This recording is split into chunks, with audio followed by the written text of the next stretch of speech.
Hello, everyone, and welcome to this new episode of the Orca Group Series. Today, we have a special guest called Roy. Roy will give a bit of background out of himself there in a second, but I just want to remind everyone that we're having a competition on today that's going to be picked at the 8th of September to win an Orca pendant. So please check that out on the YouTube channels and one of the shorts. All you have to do is subscribe when you're in, and a random person will be chosen at the 8th of September. So please take a look at that and subscribe. So Roy, would you like to introduce yourself? Tell the audience a bit about yourself and what you do and what the company is and so on. Yes, hello Nick, and hello the rest. Well, I'm Roy, and I'm 35 years old, and I'm originally from the Netherlands, but since almost 4 years I live in Norway. And the reason that I moved to Norway is, well, one of the most important reasons was the orcas, of course, and also lack of nature in the Netherlands. I needed more nature and space around me. So yeah, you know that the Netherlands, it's a very small country with 18 million people, and it's just, for me, it's too full. So yeah, I decided to move to Norway, and there I'm now for almost 4 years, and I'm trying to I started my own business here, and it's called In Love with Norway, and you can understand why it's called this way, because I love Norway.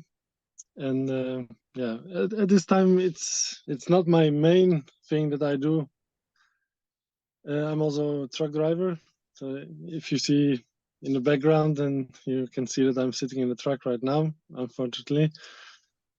But in the winter, then I'm in northern Norway, and then I'm organizing whale safari trips and Nordic experience trips. And that's what I love to do, and that's what I'm hoping that I can do that more and more and more, and that there comes a day that I can stop with driving the truck. That would be amazing. But Roy, take us on a typical journey of what you can people can expect on one of your tours. Well, at this moment, I'm organizing special trips. I call them special because I'm not doing it all year long, but it's like 2, 3, 4 trips a year, and I can only do it 3, 4 times a year, because the whales in Norway, they are coming only between the beginning of November and the end of January, something like this. So it's not something you can do all year long. Of course, yeah, you can do other boat trips, and I'm also doing that sometimes, but it's not not yet good enough to make it my core business. But I'm working on that. So what made you start this service? Did you have a carefully mapped out plan for the service, or did you? It began actually in 2012, I think.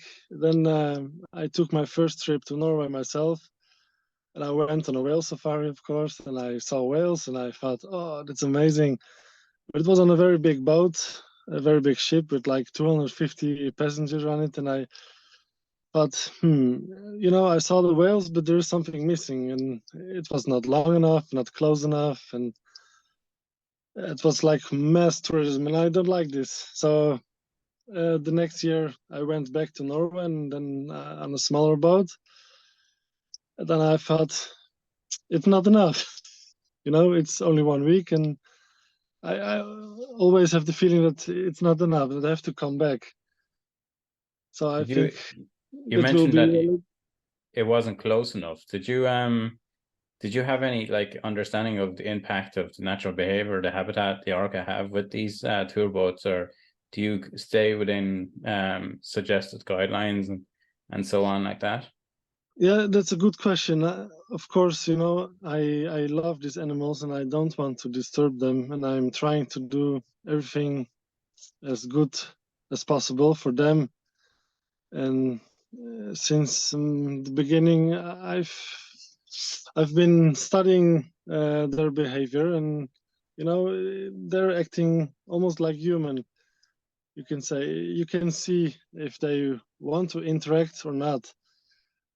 And if you see that they don't want to interact and that they are not interested in contact with you, then you just have to back off. And it happens especially with the groups who have small calls, the small baby orcas. And then I see a lot of times that when you're coming closer, that they are just turning away. And then I know, okay, that's not good. Then we have to leave them alone.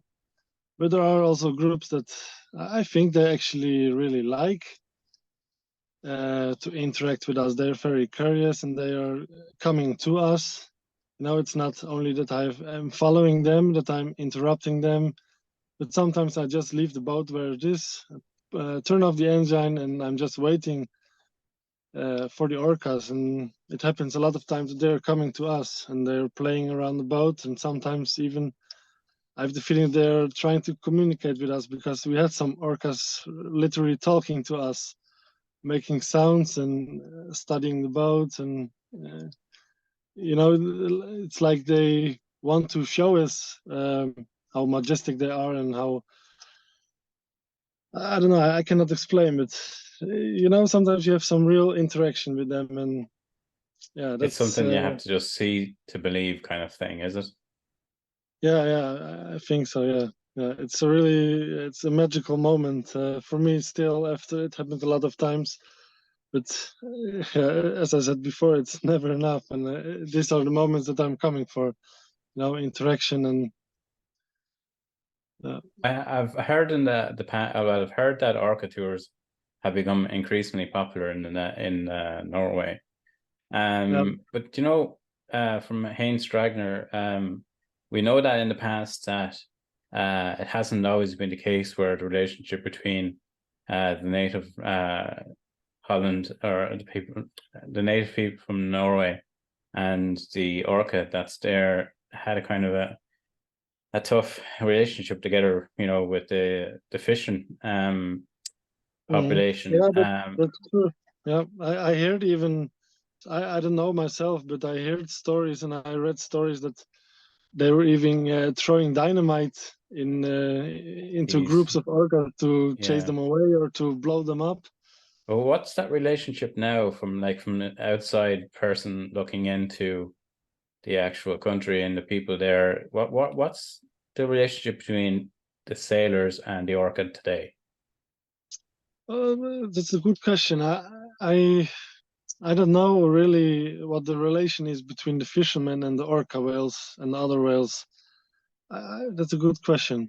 I have not so much contact with the fishermen, so I actually don't know if they still see it as concurrence, or I don't know. That's a good question. From what I'm aware of, how the tours operate, that the boats or the sailors, touring companies all kind of communicate with one another down the chain through radio. And I think some of the fishermen boats as well connect to this kind of communication network to send out locations where they are. Do you take advantage of that as well, or is that something that goes on? Or Yeah, some people they're working on the boats, they're friends, and some people they don't like each other. But okay, but everybody has a VHF radio, and yeah, it yeah. happens sometimes that we are communicating and ask other boats if they have seen some whales. But normally, usually, I'm trying to find them myself, because then I know I'm trying to find my own group, which I can stick to, like, I don't know, 1 or 2 hours. So then you're on your And own and not surrounded by other, yeah. yeah, sometimes it happens also that we have some bigger groups. Yeah, there are some moments, there's some like a feeding party going on, and then there are a lot of boats around, and yeah, I don't like this kind of situation. Actually, I'm always trying to find my own group further away from the other boats, and I also see then that the whales are more relaxed. So it sounds to me that, you know, this industry is new, but also very, very under regulated. Do you think the Norwegian government should step in and create some kind of protective policies around Orca? Because we know Norway is an extremely special case, because most places around the world you're not allowed to swim with Orca, but in Norway you can go Yeah. snorkeling and so on. Do you think that the government there should step in and create some new policies? Because this is clearly increasing in popularity for companies like yourself to go to these areas or habitats where the Orca are, and also, you know, like you said there a second ago, they surround the bait ball and the activity that's going on, and it might, and it probably does, have some impact on the Orca. It's kind of like a hotbed of you know, of conflicted ideas, and possibly, you know, it's no man's land kind of feeling, you know. It's a good question, of course, only good questions. And how can I tell you? So If you're it's not stuck between the two sides. Like you love nature of Norway, but also you're trying to be someone in a commercial industry. So like you're in this very special place of thinking, well, I want to do what I want to do for my company, but I also want to do what's right for the Orca. Yeah, I understand the worries about this, and well, my motivation is not to make money out of it. Of course, I also have to eat and I have to make some money, but it's not my main goal. And I really started this because I have a big passion for the animals, and I love them like my own children. You can see I have a big orca on my arm here with the northern lights. Yeah. So I really, really love them, and when I feel that it's not responsible, then I think that I have to quit. And yeah, at this moment, if it's not getting worse than this, then I think then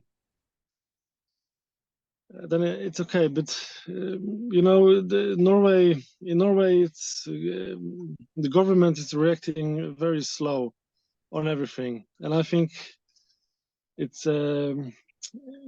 exploded a bit, the tourist industry there, and I think actually that there should be some more regulations, but it's also very difficult. But how to explain? I don't know how they can improve this. I think they should go out more on the water with I don't know, with the police or the coast guard or the Norwegian maritime, what it's called, Sjøfartsdirektoratet. They should take a little bit more control. If everybody is well certified, that they know what they're doing. There is some good news. I see also a lot of stunting going on sometimes, but I think that it's not the tour operators who are doing this. I think it's more the how to say, not the tour operators, but the people. I don't know. Wait a moment. I think you have to cut this out. That's no problem. Like you have three languages to contend with in your daily life, so you know, most people just speak one. Since I teach myself Norwegian, my English is getting worse, actually. Oh gosh. Okay. Well, look, like not many people know three languages, in fairness, so fair play to you. And I can understand you really well. So I'm speaking German, Polish, Dutch, French, Norwegian. what? So Jesus. That's a lot of languages. Sometimes, yeah, it's difficult to find the right words. In Central Europe, that's fairly common. But in Ireland here in the West, we only know English just because of the occupation of England kind of like made it against the law to speak our own native tongue. But everybody in the world knows English, so I think you're lucky. Yeah, I know it's okay, but our native tongue has really struggled to take off here in Ireland. It's Gaelic, you know, and yeah, a lot of people can't speak it. It's only less than 5% of Ireland speaks the language. But anyway, so we'll get back to like I was saying there. The good news is that there's an awful lot of really good scientists and like experts in Orca, been very active in Norway, like Heinz Stragner and Alessandro de Maddalena. I struggle with his last name. So they're keeping an eye on things. And I know that Alessandro is actually going out on tours as well. And he does dives with Orca. So I think if there's any major red flags, there's a lot of people there to actually identify them and bring them to the public eye as well, you know. So yeah, well, I also have a lot of contact with some scientists. For example, Norwegian Orca Survey. I know that some people also think they were working for SeaWorld or something. I saw something like this going on. I think they oh my also, God. I think they're also just passionate, and I have a lot of contact with them, and they're also doing studies, and I also ask them sometimes questions of what they think about the tourist industry and if they can see impacts. you know, they're taking monsters of the now what it's called. They're taking a blubber from the whales to measure the stress hormones.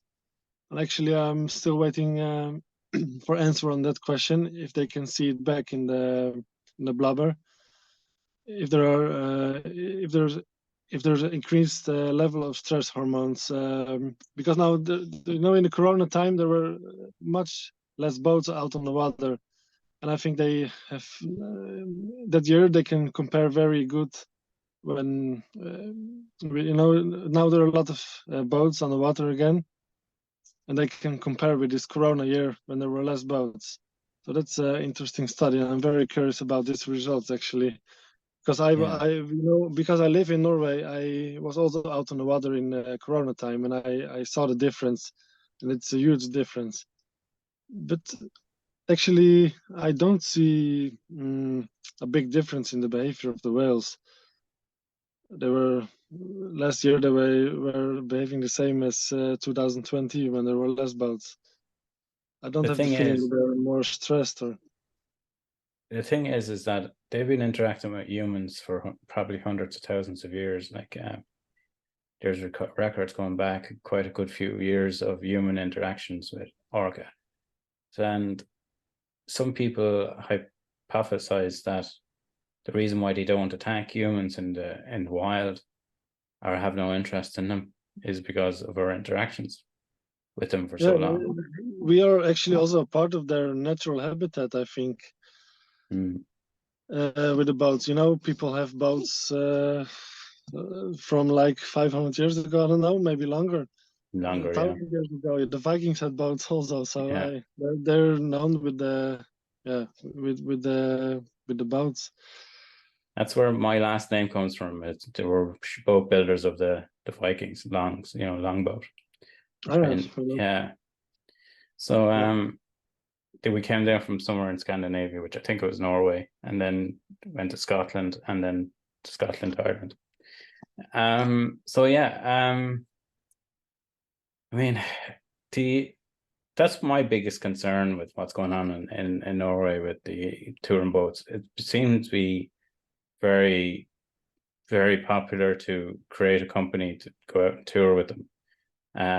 And because of the lack of regulations, we don't know the impact that's having on the Orca but the good news is that obviously there's scientific studies and there's very well educated and professional marine biologists looking in there and acting in there. And Hayne Stragner, she's a part of the Whale Museum over there. So, I mean, I think it's going to be interesting to see the future, because it feels to me like it's getting to a point where something is going to have to happen, because there's an awful lot of companies starting up. Like I said, if it's getting worse than this, then I think they should take some action. Yeah. Because it's now like on the, it's on the border. It should be not more than this, I think. Yeah. Because again, like that communication system is telling everyone where to go. And that in itself is creating, a big impact, because of all the touring companies is arranging onto one spot where the bait ball would be. And you're the first. It's always good to spread more, and I'm always trying to do this, because for me it's not nice. For my guests, it's not nice to be surrounded by boats and stressed whales. That's not what I want to show them. I want to find my own group and show them relaxed behavior and not the mad tourist thing. So when everybody does it like that, then it's okay. It's quite a big area, and there are quite a lot of groups. So I think it's possible. So like I was looking at your website, and one of the questions I had was share journey of what a typical one of your typical clients what would it look like? And I don't think you did it justice in the first time you talked about the typical journey of the client, because what I read from the internet was quite interesting. So can you just, from a perspective of one of your clients starting off on the internet on their information gathering stage, and they find your website and they book an appointment with you, can you tell us, when they get to Norway, what the actual experience would look like until the time they go home, from their perspective? Well, I'm doing the 9-day trips, and then we're sticking together like a group for 9 days. And usually we're starting in Tromsø because the airport is there, and then we're going to Sommarøy. It's a very nice island with white beaches and the eagles and the nice surroundings. We are climbing some hills there and some walks, and then usually we're driving to Skjervøy, and there's the whale watching going on, and there will be for 5 days usually, and 2 or 3 days out on the water. Depends on the circumstances, because the weather can be quite spooky there sometimes. But when the weather is nice, then we will be out on the water for 3 days, and we will also be making a trip to Finland to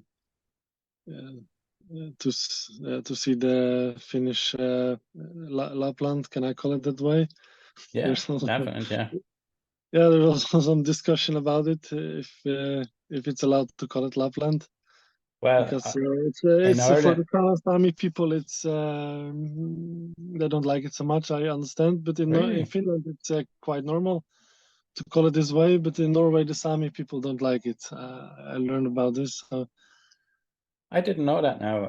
In Ireland, it's always been. better to say Finnmark, Yeah. I think. Wow. Okay. I didn't know that now, because, like, as I said, all the companies that kind of promote trips to that area of the world call it Lapland because of the Christmas connection to it. But and the reindeer and there's In Norway, they prefer to call it Finnmark, but in Finland they call it actually Lapland, I think. But anyway, we're going there. Yeah, sorry. Yeah, we kind of went off on a tangent. Yeah, because it's now the landscape there is quite different, because you're a little bit higher, and in November the snow around Tromsø and Skjervøy, there's not so much snow yet. So I want to let them experience also the snow and deep frost. And after that we are driving to back to Tromsø area, and sometimes we're doing dog sledding, but it also depends on the circumstances. So it's like a lot of hiking, dog sledding, whale safari, and some climbing. Sometimes you also climb the one of the highest mountains in Finland. But You see, when I was reading your website, it looked to me like a taste of Scandinavia rather than just strictly the Orca, tours. So yeah, well, for most people, not for me, but for some people, they're not coming especially for the Orca whales. They want to see it, but 1 or 2 days it's enough. Yeah. So you don't have to show them other things, or else, it's getting boring for them. And I think it's really cool that like there's other things that's happening, and you get to see that part of it. Like every trip I go abroad, I just avoid tourist traps. I avoid them, just go off. I go hiking or something like that, or snorkeling on my own or something like that. And I like that's what appealed to me about your tour was you're not just doing the tour, the Orca tours. Also, that would be kind of amazing to see it, but you have the other side of the ethical thing about what's happening now with the increased amount of boats on the water. So I think you're on both sides of a coin of showing the stuff that's interesting in Norway and Scandinavia and the Orcas. I liked that about your website. I think people would find that appealing. Yeah, thank you very much. We also doing the snorkeling sometimes, but also only when the circumstances are really ideal, and we're just not jumping into a bait ball or just cutting off the whales and jumping in front of them. It's only, I just put the boat in the water, let it float, turn off the engine, and then when the whales are passing by, then we sometimes we are just snorkeling around the boat to see them passing by. I know that some people say it's advised to go in the water when they're hunting on the bait ball, because then it's safe, because then they're not interested in you and they're distracted. But I don't know. I also have seen a lot of movies that there's so much going on then, and somebody was almost getting hit by a humpback whale, and If you get sometimes hit by a humpback whale, you're probably not going to be coming out all right at the end of it. Sometimes there's really a lot of chaos in the water when they're hunting. So for me, I don't know. I think it's not the most ideal situation to go into the water. And I know, of course, orcas are wild animals, and they can be also very playful sometimes. I've also seen them swimming by with a what it's called in English, just a sticky animal. Like a jellyfish? Jellyfish, yes, thank you. With a jellyfish in their mouth. So they're passing by just to show, I don't know, it's like a present or.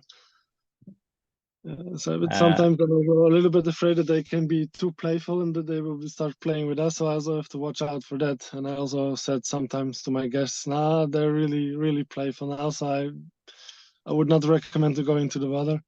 There's an orca called Luna. I don't know if you ever heard of Luna, but No, she actually, was over familiarized with humans. She'd go up to boats and literally sky hop and interact with dogs and humans and let people touch her and so on like that.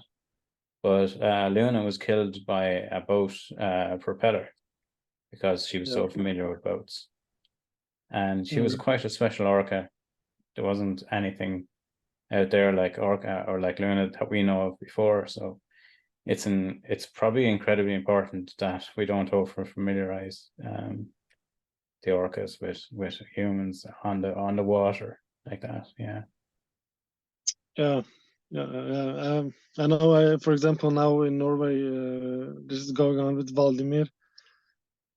Oh yeah. Okay. Yeah, but of course, yeah, it can also happen to orca whales. Yeah. So can you elaborate what that is? Hvaldimir? Did you say what? Hvaldimir, yeah, it's Yeah. the beluga. It's a white dolphin. I think the story is that he escaped from Russia. We're using him as a spy. They cut off the belt with a camera or something, Oh, oh yeah, I yeah, remember this story. Yeah, yeah, yeah. Okay. and he's now actually around the place where I live, No around way. Stavern and Larvik. But he's really interacting with people. He's coming to the boats and he's cuddling with people and he's swimming with people. And but No now way. they think he's in very bad shape now because he's very thin. Okay. Um, yeah, so this is dangerous when whales are getting too close to people, then it's Yeah. also not good. Yeah, no, beluga is very special. Yeah. I Yeah. never heard that. I've read the article about the whale that had the belt around him. Mm. Uh they don't exactly know if came from Russia, but Yeah, they think that he came from Russia, but I don't know what's true about this. But I heard that that he was used as a spy. that's crazy. And I can't believe he's in Norway messing around with people now. Yeah, he was Maybe he is a spy. yeah, maybe. But at first he was in the northern region. Then he traveled south, and now he's sticking around here. But and, this is also something I don't want to use because I could use it now for my company. Whale tour with Hvaldimir. But Yeah. I'm keeping away from this because it's already enough with the boats and everything. And I don't even want to share his location with people, or Yeah, because I just he's hope now that. sick. Like he's sick, and he's probably likely because of human interaction. You I know. don't know if it's because of human interaction, but because he cleared to survive himself also with catching fish and everything, but Mm. maybe he's now relying too much on food from people. But And he looks very thin now at this moment. it's probably nutrient deficiency from what they are feeding him. It's probably Yeah, outside his natural. that's all right. Yeah, that's Yeah. very very good possible. Yeah. So he's feeling full, but he's not getting nutrients. Yeah. Jeez, that's horrible. Um. So, is there any other beluga in that area, like native beluga, or they're more up north, aren't they? Like Alaska and in Yeah, colder climates. yes, they're really in the Arctic areas, and it happened sometimes that they were heading off south, and I think even that there were spotted belugas in front of the coast of the Netherlands, but it's very very rare, and they Yeah, were not like Vladimir, so used to humans. people. Why would they be using a beluga for a spy? I don't know. That sounds bizarre. Like, Yeah, they're also using the dolphins now at this moment in the Crimea area. I also read an article about it there because they have sonar that is so yeah, advanced. it's picking up Yeah, so easily things. So they train the dolphins to pick up things going But, on faster than that machines can pick it up. like, why couldn't they use their calls and have sophisticated device picking the call up? Then the sound. If they picked up the sound using machines, but just let the dolphins actually make the call in the first place. Oh, I don't know. To be honest, I that area I have no idea about. Yeah, because the Um, dolphins they have a more sensitive sonar system than human can make. So. they do, yeah. Belugas are the biggest. They have the most sophisticated. Their melon on their head Mm, is soft. So if you were to press their melon on their head, it's just sponge. And it's the mm. reason why they do that is because of the picking up very minute sonar sounds.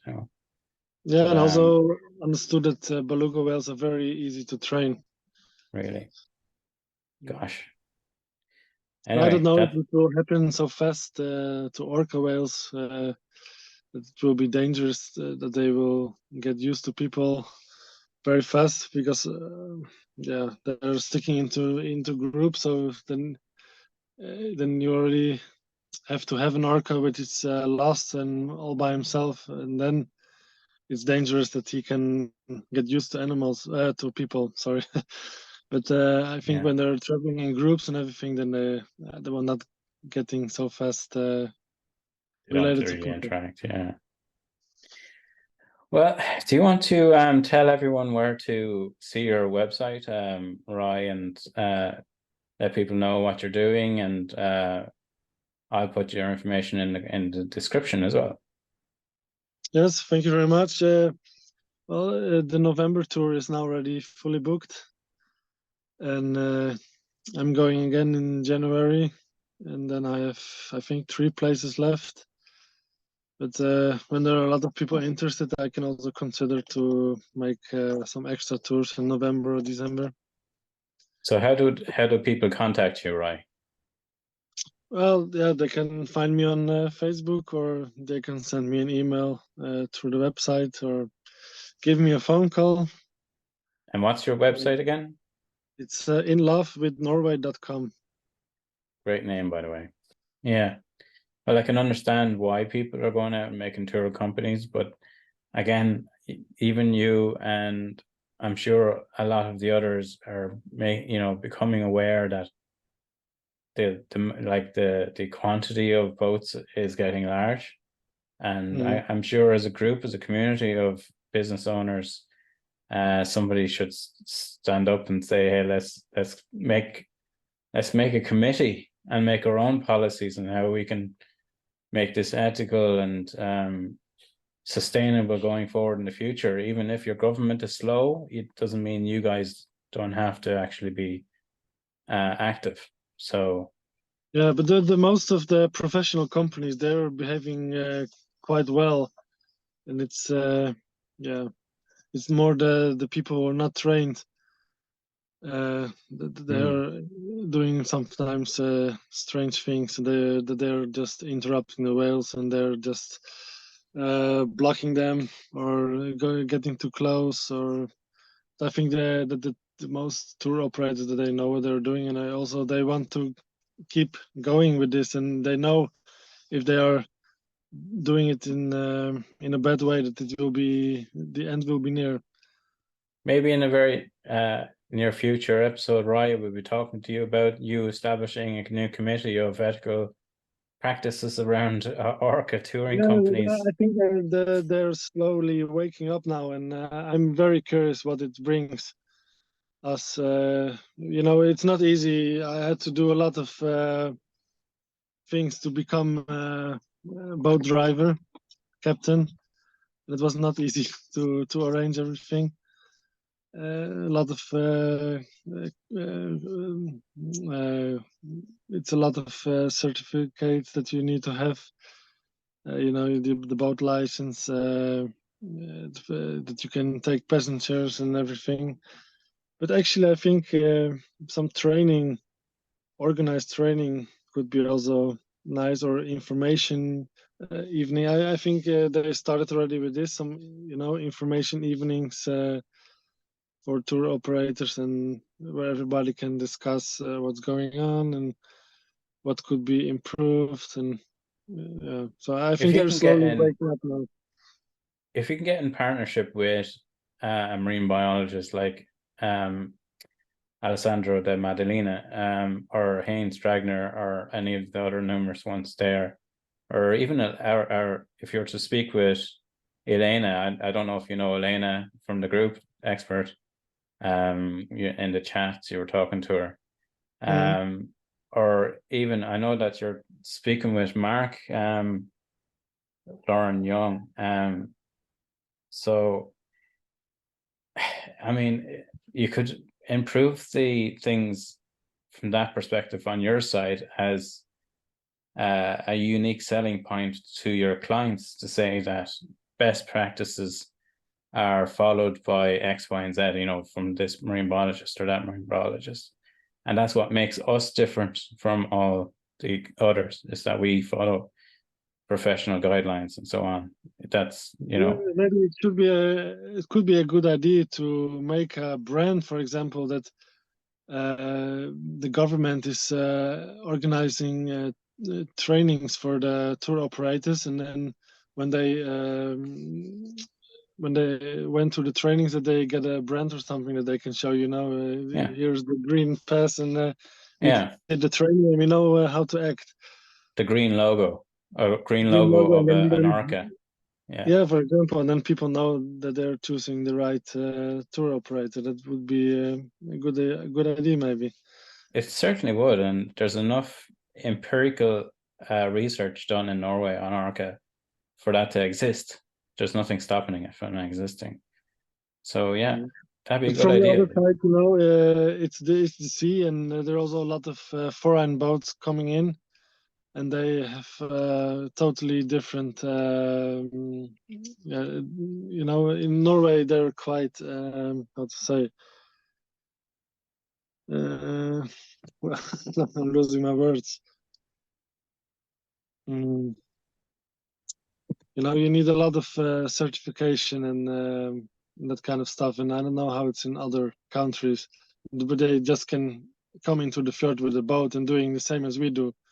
They also have sometimes very, very big ships, and they also have the dinghies and the smaller boats, and they're also snorkeling with them, but it's, yeah. There's no oversights or anything on them. Everybody can just come in and doing it. So yeah, it's also very difficult maybe for the government to regulate it. I'm not convinced there's no way of doing that. Like we just came up with some pretty good ideas in this podcast. Well, I'm actually very curious, and I have it in my plans to go to, for example, the Monterey area. Oh yeah, There's also a lot of whale watching going on there, and actually, I would like to go there to see how they do it there, and maybe learn from them. But I've read that the restrictions and regulations are very updated there. Well, again, that's another one you could say that your practices are the same as those ones over in it's Canada, is it you're referring to? Or is it America? No, I think it's the coast of California. There's a lot of whale watching going on. You could say that you're following the same practices as those people, and there's nothing stopping you from making that point on your website and allowing people to feel more comfortable choosing you over the less ethical choices that's out there. So I think this was a really great opportunity to talk to somebody who's just starting off operating in Norway, and certainly your website's amazing, and it sounds like an amazing adventure. I'm not saying that I am doing everything right all the time, but I'm aware of what I can do to the whales. So I'm trying to do my best, and I'm trying to respect them as most as possible. And I'm also clear enough in my head that when it comes to a point that it's studies say that it's very, very not good for the whales what I'm doing, then I think that I have to quit. But from the other side, then when I'm not doing it, then other people are doing it. So then I think it's better that people who are interested in the whales and who love them are doing it than people are interested in only the money who are doing it. Here's the thing, Roy. There's two audiences that are into orca. One of them just wants to see an orca regardless of where they are. That means in captivity. And then the other is people who will spend their absolute hard-earned money to go to a place like Norway or Canada or America or anywhere else that have orca. And they're extremely well knowledged upon orca. And if they see unethical practices happening, that will get around to a very small amount of community. So people in Norway won't have a choice. If they want to keep this industry running, they will have to become ethical and responsible around orca. Absolutely, yeah. Yeah, but anyway, it's always better to watch animals in their natural habitat than in a cage. Oh, absolutely. Like Heinz Regner said, people who go to see orca in captivity, they're not seeing orca. They're seeing, Mm. ornaments, Yeah, essentially. yeah. I Anyway, cannot even watch these things because it's horrible. it's It's terrible. horrible. Yeah, Uh, absolutely. Well, again, thank you very much, Roy, for doing this podcast. Elena was meant to be with us, but I think she got held up with something. Excuse me. yeah, And but I think I hope it went well, and I hope it's clear. And my English is not always the best, but I hope it one was. statement really stood out to me, what you said. You said, if I find out that what I'm doing is not good for the whales, I will stop. And I think that speaks volumes. Yeah, but I also know that not everybody's thinking this way. And when I'm not doing it, like I said, when I'm not doing it, then other people are doing it. And then I think it's Yeah, better that people who are loving the whales are doing it than that people are commercial only values. So going yeah. for the money are doing it. You know what I mean? So I don't want to be getting you in hot water with your community over there either, but it's an important message. And I hope people who are in the community who see this, they're probably going to be annoyed at me for asking these hard questions. But they can't be annoyed at you because you're doing uh, the right thing. You're doing what's ethical for the orca, and that's sustainable not just for you but everyone else over there. I hope so. Yes, yes. I hope so. Or else I don't know. Then we are just lost. I think. Yeah, well,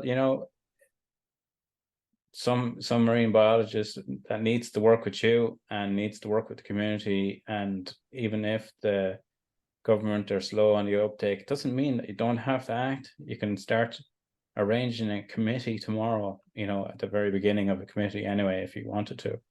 And that will take roots, it's win-win situation for everyone in our industry over there to follow the best practices for the longest sustainability. Mhm. But yeah, so I believe it's coming to a tipping point. If there's too many boats in the water, that something will change. Yeah, then you can say, for example, they have to organize it in such a way that there are only, for example, two boats allowed on the water, two big ships, for example, electrical silent ships, which are regulated by the government, and only these two boats are allowed to go whale watching, for example. But now I'm saying very dangerous things because then a lot of people, their businesses will be Yeah, I mean, you're broken. just saying ideas. You're not saying these are going to be rules, so That might be the best for the animals, but a lot of people will lose their business then, and the people also have to live. So I just hope that yeah. everybody who is doing the whale watching, that they're doing it in a responsible way, and that they love the whales as much as I do. But I think I know a lot of tour operators, and they're also just whale passionate. They didn't choose to be a boat driver to make a lot of money, because actually it's not not very well paid in most cases. But they're on the water because they also love the nature, the whales, the adventure. So Yeah, people who there's a lot of people in that business who got into that business like you because you love nature, you love orca, and so I so think on. that's a positive thing. It is a positive thing, and if it does get bad, there's no choice but to change anyway. Because if you want to stay in the business, you got to make sure that those orca are in tip-top shape in their environment. So Yeah. anyway, thanks very much. I try to close out this podcast. I don't Yeah. want to get you in trouble with your boss, but No, no. But I am. Yeah, I don't know. You recorded out, so I'm curious about what you make out of it. oh, So this episode, yeah. um, it's really interesting. I see an industry that's has a very controversial past, turning into something new because there's a demand there and there's very little regulation. I think that it's a great opportunity for the general public to see Orca in an environment that's unprecedented around the world, but I hope that the operators and small operators, large operators, do what's best for the Orca. I'm always on the Orca side. I'm going to be biased about that, So I hope they will do best practices and yeah. No, I totally agree. Well, thanks very much, Roy, for being a part of this episode. It was an absolute amazing look into the industry going on over in Norway, and we asked some important questions here today. We're not going to fix any of the problems, but we brought the subjects to light, and I really appreciate you for coming on the show and discussing those things with me today. And I actually find your business and your website really, really interesting, and I'd love to be actually going on a trip with it someday. So please check out Roy's website, which is, Roy, what's your website again? It's inlovewithnorway.com. And thanks very much, Roy.